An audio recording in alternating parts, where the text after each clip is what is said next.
Hey you guys, it's Melissa chiming in with the next installment of my divorce diary. I want to talk a little bit about the word family. It almost gets me choked up every time I say this word. I don't know how unique I am in this scenario, but I don't think that I'm in the most common subset of people who are divorced in my age bracket. Looking around, just observing, at least in my sort of like peer group, my local peer group, as well as honestly my like Facebook online peer group. It seems to me the majority of women in my age bracket who are divorced, whether it's recent or previously divorced, they tend to have children, and I don't have any. Another tendency, I think that's even just a little more common just than me in normal land, is people seem to be more connected to their families of origin than I am, and their extended families than I am. I once in a while schedule a visit here and there, but most of my family lives far from me, and I think because of the distance, I don't interact with them very often, and when we do, it's kind of like you're playing catch up. But if you don't have scheduled visits and you're not really living like any day-to-day life activities with people, it's really hard, at least for me, to keep in touch. And unfortunately, it may be one of those things where it's kind of like, I've sort of like fallen down the cliff and I had some handholds, but I lost sort of those handholds, like that sort of like connection with my family of origin through the 20 years that I was in a relationship with my ex. Majority of those years were married.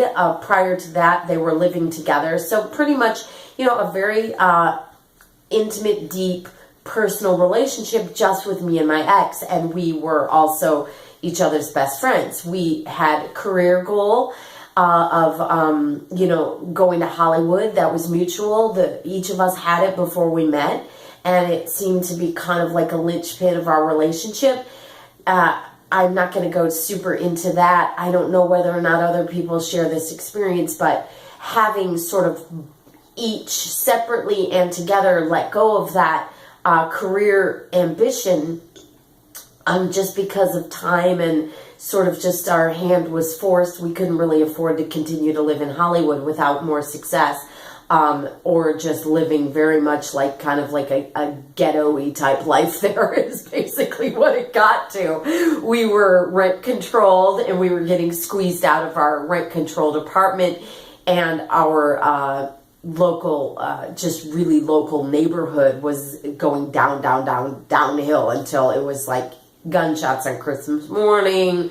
Some gangbangers dragged a dude out of the apartment nearby and just beat the crap out of him, right in front of our face. This was actually on a holiday. We were like, okay, we got to get the hell out of here. So just things started to kind of snowball. But anyway, I think letting go of that life goal of the, the actor dream thing, we didn't really have as much to share. And I don't know whether or not that I wouldn't say that was the reason, but there were many, many compounding reasons that were just pulling us apart and just ripping the shit out of our relationship.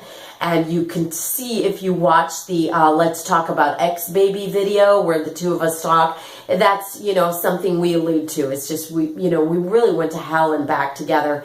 And I think when we went to hell and we came back from hell, it's like we went to hell together. And when we came back, we were a little separate.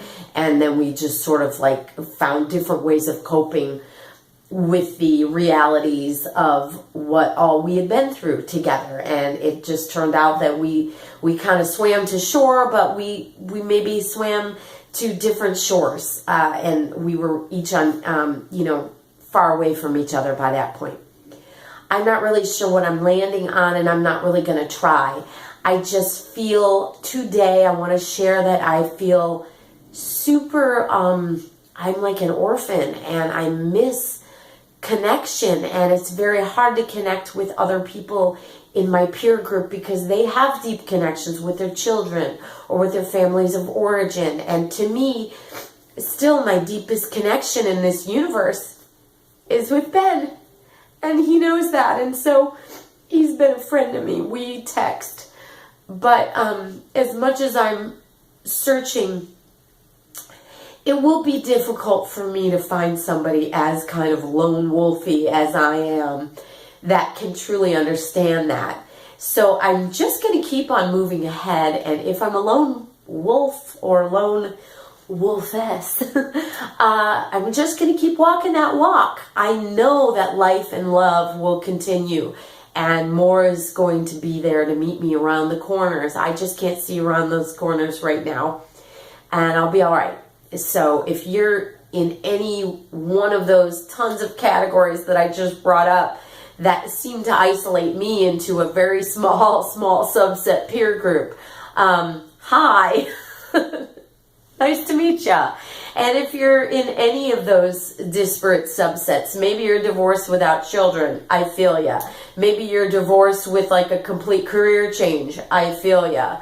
Maybe you're divorced with a lack of connection from your original family of origin, I feel ya. Many categories. Hi there.